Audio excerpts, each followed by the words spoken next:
Welcome back, guys, to Trails to Azure, where last episode we took a tour of Orcas Tower led by the mayor himself as we got situated with the 3 floors we were to patrol before the West Zemuria Trade Conference got underway, as the dignitaries soon arrived and begun their talks. Taking up our duty, we have begun patrolling the floors, bumping into many familiar faces as we continue towards a recess. So I take it Neil and Dorothy couldn't make it? That's right, they're on assignment in Calvert, so they wouldn't have gotten here in time. Things are a little touch and go over there right now. Yeah, I'll bet. It's got something to do with those radical nationalists they've got running around, right? What is the Republican government is concerned about them making a move during the trade conference? Well, look at you. Guess that press pass of yours isn't just for show, is it? But the same, though there's no evidence of their involvement yet. So Grace managed to dig that info up too, huh? No sense worrying about how. We've got our own job to take care of. By the way, Notisha, could I ask you to deliver a message for me the next time you run into Neil? Tell him Grace says congrats on the Pulitzer. Once I win mine, we can pose them together. Oh yeah, I do remember hearing that the two of you knew each other. Alright, I'll make sure to pass it along. They don't get separate dialogue then. They are tied together. Reigns, however, gets it. Dorothy here as the Liberal News Service's photojournalist extraordinaire. Photos are both remarkably vivid and captivating beyond belief. As a photographer myself, I'd love the opportunity to speak with her someday. Right, well that's the reporter room. This is the guard room. Should we do that one last? Let's say, how many other rooms are there? I saw Vice Commissioner Pierre muttering to himself earlier. I hope he's alright. I'm a little worried about him, to be honest. Have we seen him yet again?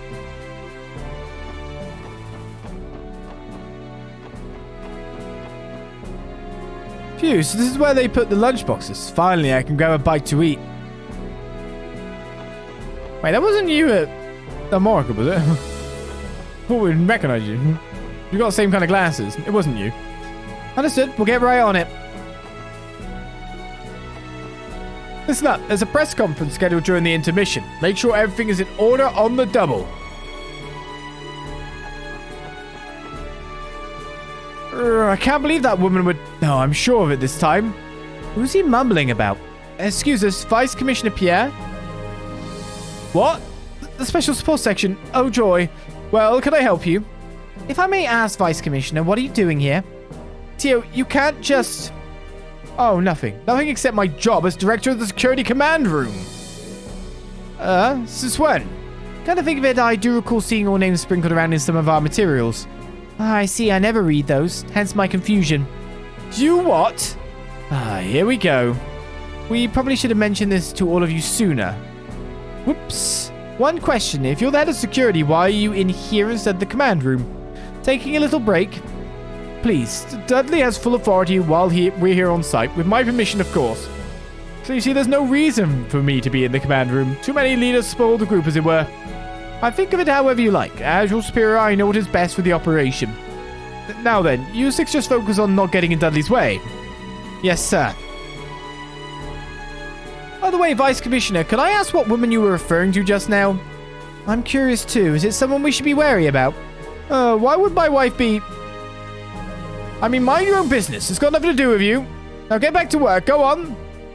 Yes, sir. Understood. All of that was about his old lady? Perhaps the tight leash she has on him is beginning to chafe. Whatever the case, I think he'd appreciate us keeping quiet about this. Every single time. Even I can.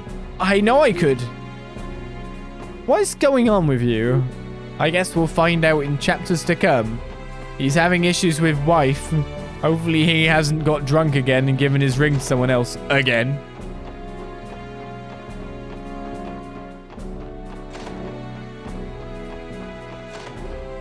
Keep him on monitor, I guess. Captain Grant, a pleasure to see you. Hey, Grant, working hard? Good day, Sergeant Major Seeker. You as well, Sergeant Orlando. Though I suppose neither one of you is technically part of the CGF at the moment. That's true, but my leave is only temporary. You can address me by whatever you find easiest. I don't really care either way. Are you two the only representatives from the CGF on this floor? That we are. It's out of consideration for the dignitaries and members of the press, you might say. Part of the CGF's orders for this assignment is to stay out of their sight and minimize exposure, hence the bare bones deployment. It sounds like the reasoning goes deeper than that. It does. Essentially, the decision is a way of tiptoeing around the two major powers. While the Guardian Force's weaponry is restricted by state law, it still functions the same as any other state military. We stay within budget, but a great deal of our funding goes towards maintaining and improving the arms we're allowed to have. Those expenditures would be an easy point of contention if they were out in the open during the conference. Out of sight and out of mind, in other words. Diplomacy can be one fickle mistress. Oh, true, but I try not to think about it too much. In the end, the both of us are only up here for appearance's sake. Still, there's an entire company of guardsmen one story below ready to mobilize at a moment's notice. Should something happen, they'll be on this floor within seconds, rest assured. Good to know. We count on you if it comes to that.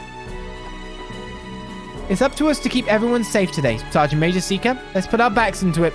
You can trust the security of this floor to me and Captain Grant. Roger that. Well, I'm complaining, but this room is a bit over the top for just two people.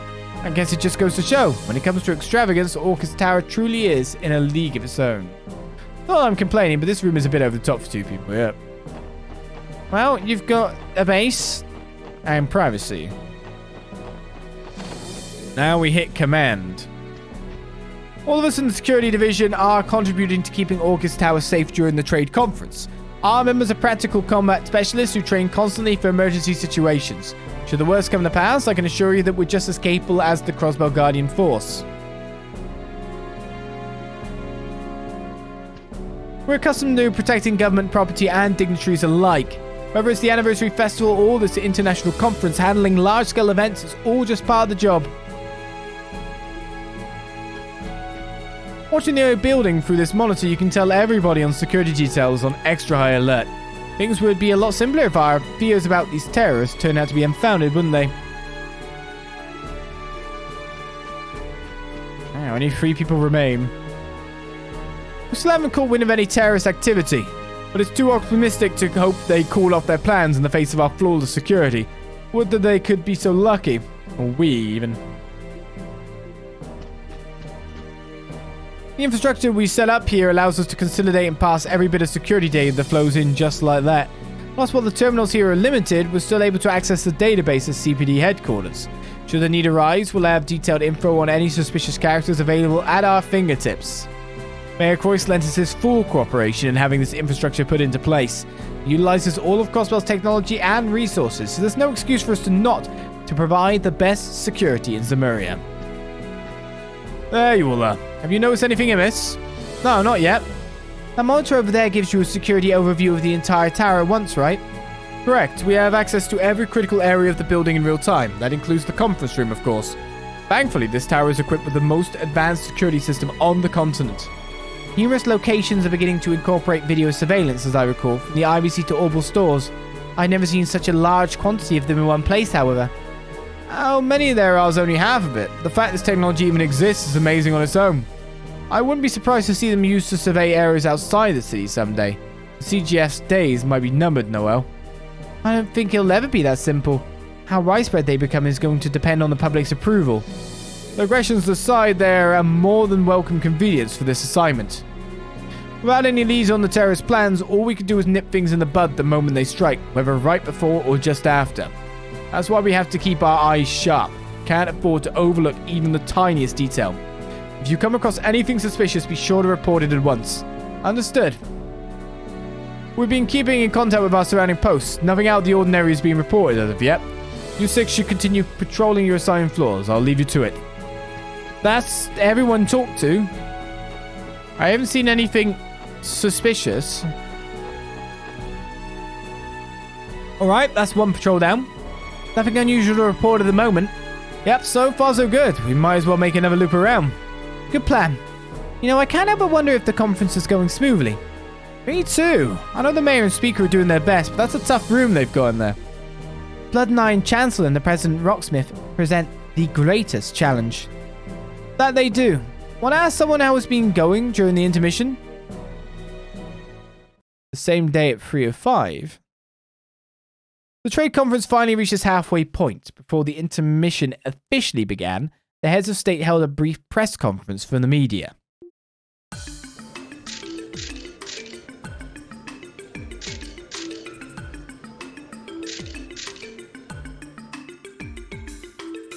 Meanwhile, Lloyd and the others took the opportunity to speak with Mr. Grimwood, who'd started his break ahead of the others.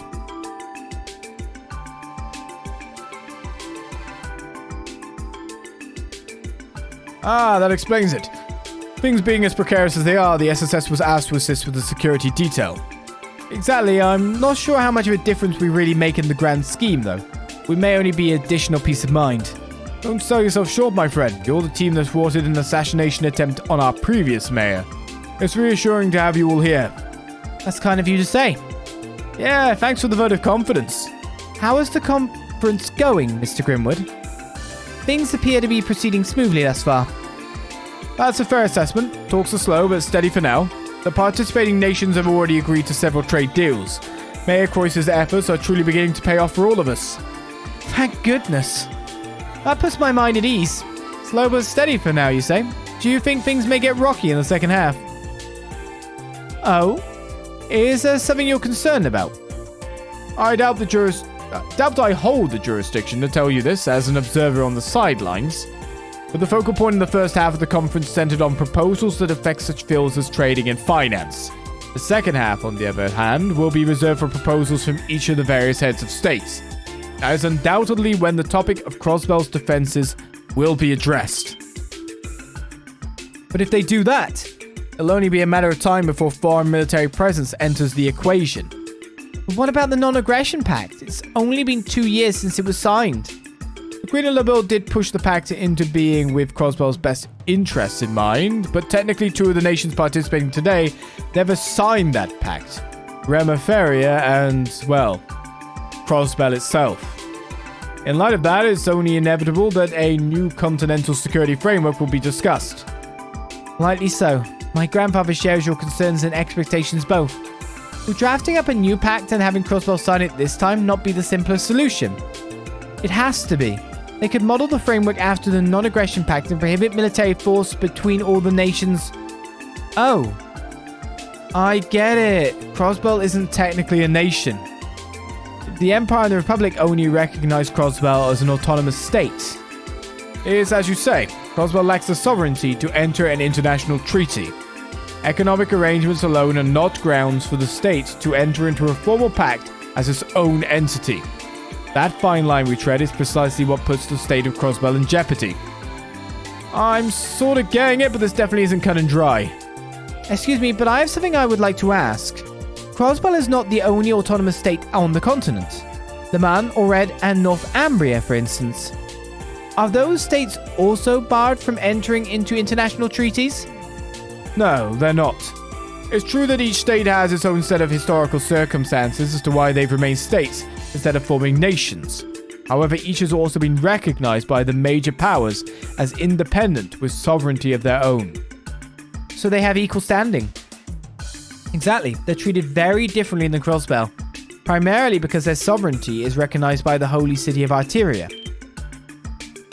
Ah, the Holy City of Arteria is in the high seat of the Septian Church. Yes, as a city-state, Arteria's territory is small, but the church holds religious authority across the continent. Numerous autonomous states and free cities owe their establishment to the church's aid. Then you have Crossbell, whose autonomy was gifted to it by Erebonia and Calvard. That's how we're in the unique position of having 2 suzerain powers above us. And that has historically led to Crossbell being dragged into their conflicts time and time again. If Crossbell only had a modicum of sovereignty, we could work to improve the situation. But if consent from both countries is what it will take for that to become a reality, then there's basically no hope. I wish I could disagree. Put that way, it does seem bleak. Getting back to the topic at hand, I would expect the Chancellor and President to have their ideas regarding Crossbell's security. Naturally, each country's terms for their respective proposals will differ vastly. The Speaker and Mayor will have to be wary of what we stand to gain or lose. Apologies, my young friends, I'm sure you have enough on your minds. Remember that Speaker McDowell is no stranger to matters such as these. And I get the sense Mayor Croy still has some cards to play himself. You think he has a plan? And what could it be? I don't know the particulars myself. Nevertheless, it could very well... Sorry, I should take this. Special support section, Lloyd Banning speaking. Bannings, the press conference has concluded. The dignitaries are now headed to the 36th floor. Where are you? Oh, we're still in the break room on the 34th. Was there something you needed us to do? Yes, actually, we were contacted by both Chancellor Osborne and President Rocksmith. They each requested to speak with the SSS during the intermission. They what? Given who they are, I hope you understand we're in no possession to turn them down. The SSS is to visit the both of them during the intermission, and that's an order. The President is staying in the furthest room of the West Wing corridor, while the Chancellor is in the furthest of the East. Hold on a second. I get that we can't refuse, but why ask for us? This is a lot of pressure, Dudley. Don't be such a child, Bannings. This is an excellent opportunity to get some insight on what each side is after. You're right. Okay, we'll head there right away. Lean on McDowell if the going gets rough. She's the one on your team best suited to handling these situations. Report to me once you're finished. Understood. What was that about, Lloyd? You were getting real riled up there. What's going on, bud? Brace yourselves. Lloyd explained to the others that both Chancellor Osborne and President Rocksmith had requested a private audience with them. Excuse me? You're joking. Not that I can discern. He seems entirely serious. This is certainly a surprise. The Special Sports Section's name is more well known than I thought. I don't know about that. I suspect it's because we're familiar with several members of their personnel. That's the only reason for their interest in us that I can think of. You might be onto something there. Regardless of the reason, there's no way we could possibly decline. Don't I know it? Let's head up to the 36th floor. Dudley said their rooms are on the furthest ends of the east and west wings. We don't want to keep them waiting. Roger. Yes, sir. Yes, Mum. Right, well, opposite sweep now. We went from top to bottom. Now it's bottom to top. Receiving an audience with the heads of state of both major powers is something substantial, no matter the reason. I'm sure you're apprehensive, but an opportunity like this is worth taking advantage of. At the very least, being able to size both men up in person should be a valuable experience for you. I was thinking the same thing. We'll head over to see them now. Please excuse us, Mr. Grimwood. I've been doing the same myself through the conference, sizing their men up. My advice is to cast your worries aside and seize this opportunity. Sure thing. You know, I'm not sure where Vice Commissioner Pierre headed off. He's been gone for a while now. Maybe he went to the security command room.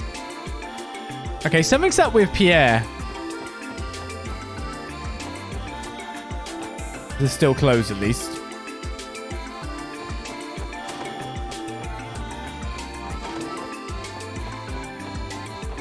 How are you and your men faring, Captain Grant?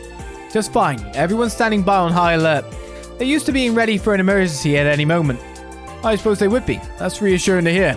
Now, if you don't mind, I'd like to go over how our forces will be deployed for the second half of the conference. What are you doing here? You should visit the Chancellor and President while there's still time. I would not have to tell you that it wouldn't be wise to keep them waiting. Even if those terrorists don't show during the intermission, there's still the latter half of the conference, or even after the session closes. I hope I'm overthinking it, but it's too soon to start calling it a day on things. We'll be ready when the time comes. That much I'm sure of. Halfway through the conference and things are still situation normal. Our goal is to detect any terrorist activity before they strike, but I wouldn't complain if nothing wound up happening. No one would. It would be good. Pierre equals terrorist. At the moment... Oh, he's not here. At the moment, you could consider him possibly compromised. Because he's acting weird. Security procedures remain the same whether the conference is in session or not. Even with security this tight, we still have to remain vigilant of any potential avenues the terrorists may try to break through from. There are several possibilities, so we're all keeping our ears to the ground. We haven't picked up any suspicious activity in or out of the city for the time being. Our surveillance teams reported no movement whatsoever from Hayway or the Red Constellation either. I wish I could call that a good sign, but all it does is make me feel uneasy. This may only be the calm before the storm. Our forces have been scouring the premises for hours, but we still haven't seen hide or hair of any terrorist. Just where could those lowlifes be hiding?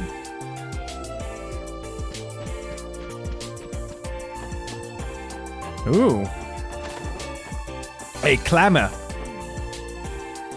That's right, all nations agreed on that issue as well. Go ahead and forward that to our main office. Looks like he's making a call on his enigma. most likely to his colleagues outside the tower. I guess his job is providing them with a little play-by-play on what's happening inside the conference. Sounds like a rough job. Boring, too. It's rather unusual for the two major powers to compromise on Crossbell state proposals to this extent, don't you think? Granted, the two have a vested interest in seeing the state prosper, but it's still a shock to see. I say the first half of the conference went well, despite any hidden agendas the major powers have up their sleeves. Revitalizing the continental economy is a welcome suggestion, as far as Labil and Rematheria are concerned. Seems like double dialogue's gone out the window now. I'm amazed how many agreements have been reached regarding the continent's economy. This could very well be the influence of Mayor Croiss's concurrent role as CEO of the IBC. I don't think it's a stretch to say that economic development is the key to maintaining peace across Zemuria. Hey there, Lloyd & Company. How's security detail going? Peachy. But now at least. What about you? Did you manage to get the scoop you were looking for? Oh, you know it. We've been doing pretty well for ourselves so far. Speaking of which, I might end up writing a genuinely positive article for once. All I need now is some material with a little more zing to it. Something the public would eat right up. I'm sure you already know this. Please don't go sneaking off someplace you're not supposed to. Our jobs are tough enough as it is. I won't. I was going to make Reigns do the... Listen, I promise I won't break any rules, okay? See, no fingers crossed for anything. So come on, don't worry about it. I'm more worried than ever now. As am I. I, Gracelyn, do swear by oath to follow the rules. Now, if you'll excuse me, I'm going to go report in to my editor before heading over to the break room. How many times must I tell you? The press isn't allowed past here. It's still intermission though, right? Can't you just, look the other way? We promise we only want to take a few photos. They won't even know we're there. That's right. I can't go back to Grace empty-handed. Please let us through. Persistent as ever. Good luck trying to tell a reporter where they can and can't go. Well, as long as no one is trying to physically force their way through, they're not breaking any rules. I guess so. This is just all a part of being a member of the press, right? Either way, we may as well give up on any hope of using the elevators right now. Interesting way of shutting them down, right? There's no way to get past them. I mean, I don't know. I've got two tonfas that say different.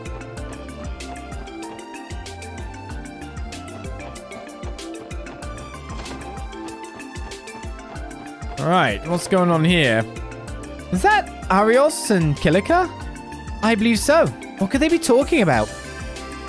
Nearly a year has gone by since you left the guild. Are you adjusting well to your new job? More or less. Though the workload is so much heavier, it doesn't even begin to compare. So I imagine. And how has Shizuku been? As cheerful as ever, though sometimes I feel as though she's a bit too accommodating for a child her age. She was recently blessed with a wonderful friend as well. I've noticed that she smiles more often since then. That's good to hear. It's already been half a decade since Saya's passing, hasn't it? Not to mention 6 years since our first meeting. That's right, 6 years. You were wandering the continent when you came across Saya in Crossbell City by chance. As I remember it, she insisted you stay with our family while you were in town, no matter how much you tried to refuse. Imagine my surprise when I saw you working for the Bracer Guild in the Burl 3 years later. The goddess works in mysterious ways. You never quite know what threads will end up tying people together. I'll never forget the hospitality the two of you showed me back then. My only regret is that I was unable to return the favour to her. There's no need to dwell. The fact that you remember it to this day would be more than enough for Saya. That's how those two knew each other before they met through the guild. Evidently so, but I feel like it would be rude to listen in any further. I agree, we should leave before we interrupt them. I want to talk to them. I just remembered. Estelle and Joshua wanted to see you when you came earlier in the year. They were disappointed to miss you when they heard you and Lynn had lunch together during the anniversary festival. Were they? It wasn't my intention to give them the cold shoulder. If time had permitted, I would have been more than happy to do a little catching up. That being said, I have heard plenty about their achievements while they were here in Crossbell. It's amazing to think those are the same two rookies who came through the doors of the Zeiss branch 2 years ago. Indeed, they were invaluable to us during their stay. I should have expected as much from a pair that was raised by Cassius. I look forward to seeing how they continue to grow. That's right, Kilika used to be a Bracer Guild receptionist in Labil. That explains how she knows Estelle and Joshua. It's a small world, as they say. People often have fewer degrees of separation between them than you'd expect. Incidentally, I've heard you've been keeping in contact with Zin. Oh my goodness, why would I leave? You could say that.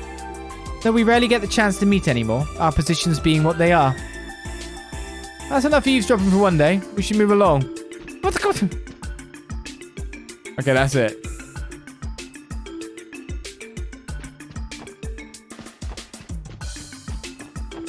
The staff members are currently resetting the conference room. You're free to enter if you'd like. Ooh.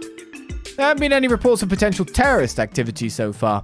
I'd like to believe our security is just that airtight. We can't get ahead of ourselves. Until the conference is over and done, we need to remain as vigilant as we've ever been.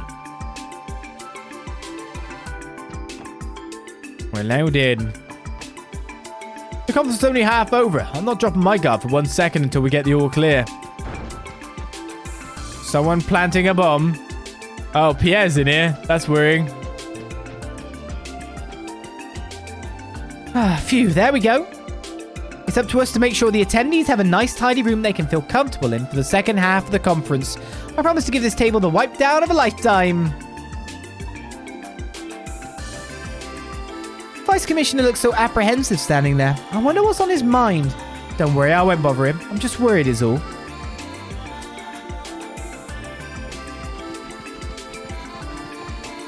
Alright, now to straighten out this microphone. I have to admit, I get a bit jittery thinking of how some of the most powerful people on the continent were sitting here just moments ago.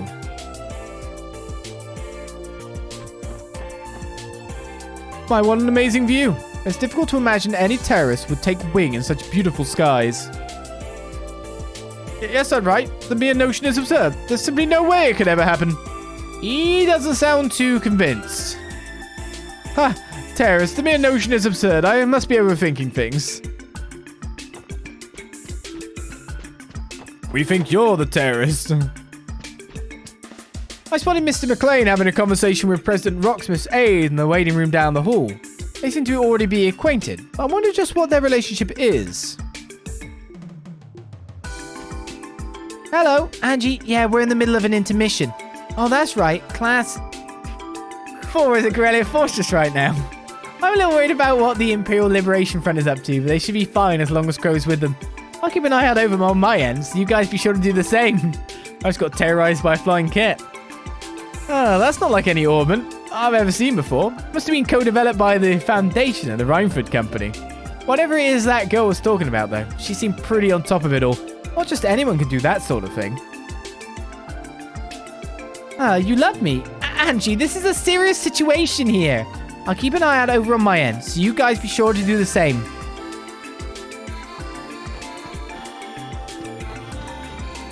This is the waiting room for those accompanying the representatives from Erebonia and Lebel. Which means that just minutes ago, the Julia Schwartz was standing right here in the spot. It makes me want to scream! God, the girls' love for girls.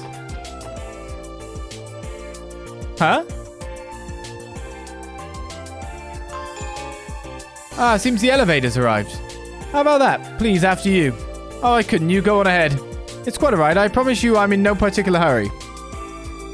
No, I insist. You were here first. What's up, Lloyd? Take a look at those two soldiers by the elevator. They appear to be trying to compromise on who rides the elevator first. This is kind of painful to watch. Look at them go, like an awkward couple on a first date to the anniversary festival. We can forego using the elevator for now, if only to spare us the emotional turmoil. Yeah, good call. The soldiers are having a bit of a moment in front of the elevator. Let's just use the stairs. Sure. They're falling in love. It's fine. That's... Yep. Of course we'd bump into someone up here. Ah. I see.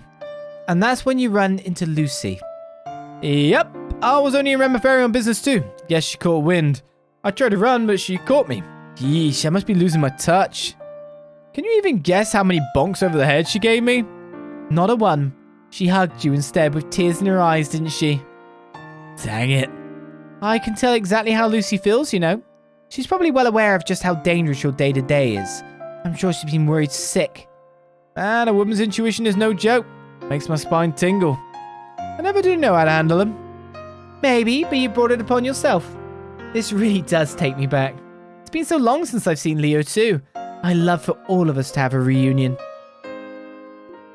Why the long face, Lecter? Isn't this the part where you say, yeah, let's all have a bash and Michelin and party till we drop? Not a bad impression. No promises, but I'll see what I can do. Just don't hold your breath, alright? I know, you won't be able to stop me from looking forward to it anyway. Now then, I should be going. If you'll please excuse me. No problem, eh? Don't forget to say hi to Sieg for me. I still owe him that salami.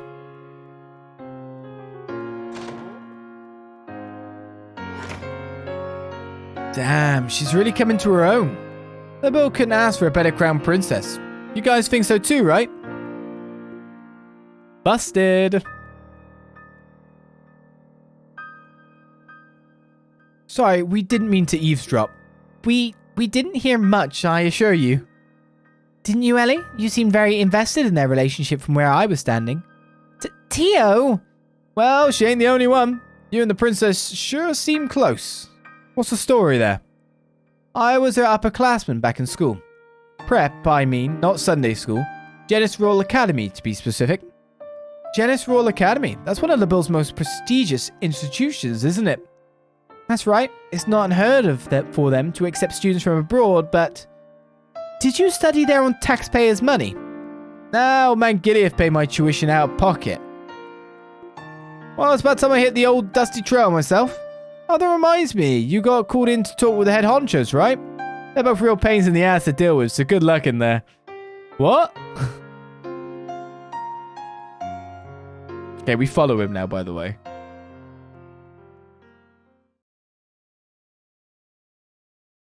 Could he be any more sketchy if he tried? Who'd have thought the next Queen of LaBelle went to school with an imperial spy? Truth is stranger than fiction, as they say. Whatever the case, we can't forget that he's a subordinate of the Blood and Iron Chancellor. As for what he's after personally, I think we'll have to figure that out for ourselves. The question is, where does he end up after that? Do you know what I mean? Somewhere, I reckon the break room.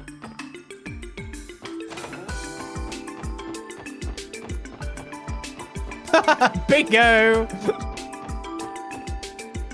So you're a coffee connoisseur too, eh, Grizzly Grim? You and the Chancellor would get along just fine. Oh, I take it His Excellency often enjoys a good cup himself then. Yep, he likes it how he likes his despair. Black as ink on a moonless evening. He loves the stuff. I don't think I've ever seen him blink in all the years I've known him. Is that so? That explains how he manages to keep his eyes on the ball all the time. The Chancellor and caffeine sounds like a very intense combination. As dark and bitter as he likes his coffee. I see. So Chancellor Osborne is team coffee in the war against tea. What about you, Lecter? Which side are you on? Sorry to burst your bubble, but I've always been a tea guy, personally. But why do you care so much about what a second secretary likes anyway? Doesn't sound like much of a scoop to me. What can I say? Seeing a good-looking guy like you, I figured maybe I should call dibs. Pretty faces make for some real eye-catchers on the front pages. Ah, stop. You're gonna make me blush. She's laying it on a little thick. Still looks like Grace has a good handle on what makes Lecter tick. Now I see it, this little game of cat and mouse is their way of sizing each other up. I just remember there's something important I want to discuss with you, Grizzly Grim. There is? What about? Well, you see, I've been having some troubles over at my workplace. You're an expert on civil rights, yeah? I'd like to hear a few takes from you. So that's it. Unfortunately, this isn't exactly the most appropriate place for a consultation. How about I leave this with you and you can contact me whenever is convenient? Mr. Grimwood handed Lecter a business card. Hey, thanks. I guess Lecter's taking this opportunity to network. He does work in intelligence after all. Social wiles come with the territory. Let me ask you this, Grizzly Grim. Yes, quite so. So that's the way it is. As curious as I am to know what they're talking about, we can't just stand around here forever. Let's not eavesdrop any more than we already have. That's it for their discussions today. I mean, the break room, it's the furthest down, it's the nearest to the stairs, so that's why I chose it. When you're talking to someone else, where'd that person go?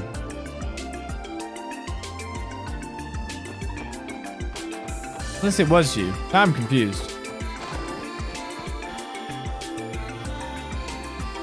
I don't think anyone's changed here.